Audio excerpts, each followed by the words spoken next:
ट्विशा शर्मा मौत मामले में सीबीआई ने उसकी सास रिटायर्ड जज गिरिबाला सिंह और पति समर्थ को शुक्रवार को कोर्ट में पेश किया।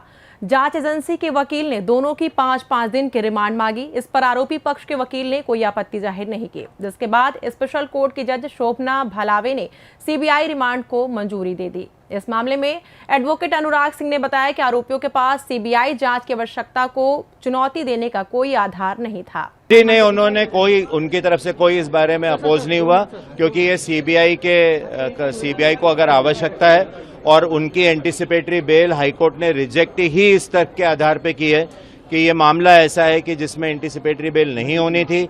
ये माननीय उच्च न्यायालय के सामने विस्तार से तर्क रखे गए थे कि इस गिरिबाला की भी कस्टडी की आवश्यकता है उनसे पूछताछ करने के लिए।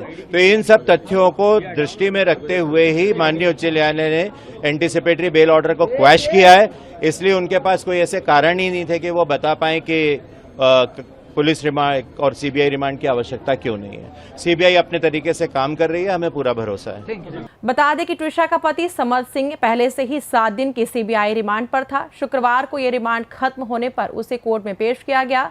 रिमांड के दौरान सीबीआई दोनों आरोपियों को आमने सामने बैठाकर पूछताछ करेगी। समर्थ ने फरारी कहां और किसके साथ काटी, इसको लेकर भी सवाल जवाब होंगे। वकील अंकुर पांडे ने बताया कि मजिस्ट्रेट ने 5 दिन की हिरासत मंजूर कर ली है। आरोपियों के वकील ने हिरासत पर कोई आपत्ति नहीं जताई और अब सीबीआई दोनों आरोपियों को 2 जून 2026 को अदालत में पेश करेगी।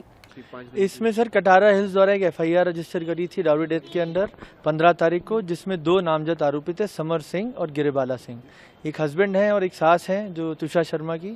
इसके बाद समर सिंह जो है उनको तो अरेस्ट कर लिया गया था पहले से ही, इन्वेस्टिगेटिंग एजेंसी के वो पुलिस रिमांड पे थे आज तक के लिए। इसके बाद कल शाम को सीबीआई ने जो नई एफआईआर रजिस्टर करी उसमें गिरिबाला सिंह को भी अरेस्ट करा। दोनों आरोपियों को आज मजिस्ट्रेट के सामने पेश करा गया और 5 दिन की रिमांड मांगी गई थी। रिमांड मुख्य रूप से इन आधारों पर मांगी गई कि टेम्परिंग ऑफ एविडेंस की आशंका है, विटनेसेस को डराया जा सकता है, भागने फरार होने की संभावना है, डाउरी से संबंधित जो एलिगेशंस हैं उनके संबंध में इन्वेस्टिगेशन बचा हुआ है, कन्फ्रंटेशन अभी कराएंगे। उसके बाद चाहे क्राइम सीन हो, चाहे कलेक्शन ऑफ एविडेंस, इन्वेस्टिगेशन के संबंध में शुरू से जो चीजें बची हुई हैं उन सबको अभी सीबीआई को नए सिरे से कवर अप करना है। इसके लिए 5 दिन का रिमांड मांगा गया था और 5 दिन का रिमांड मजिस्ट्रेट ने अलाउ कर दिया। 28 मई की सुबह 10:30 बजे सीबीआई की टीम गिरिबाला सिंह के घर पहुंची थी, जहां एक कमरे में 7 घंटे से ज्यादा समय तक पूछताछ करने के बाद उन्हें गिरफ्तार कर लिया गया था। जांच एजेंसी ने 25 मई की रात इस मामले में औपचारिक एफआईआर दर्ज की थी। बीते 3 दिन में सीबीआई ने पूरे घटनाक्रम की कड़ियां जोड़ने का प्रयास किया। स्पॉट वेरिफिकेशन के दौरान जांच एजेंसी को ऐसे संकेत मिले जिनसे सबूतों से छेड़छाड़ की आशंका मजबूत हुई है।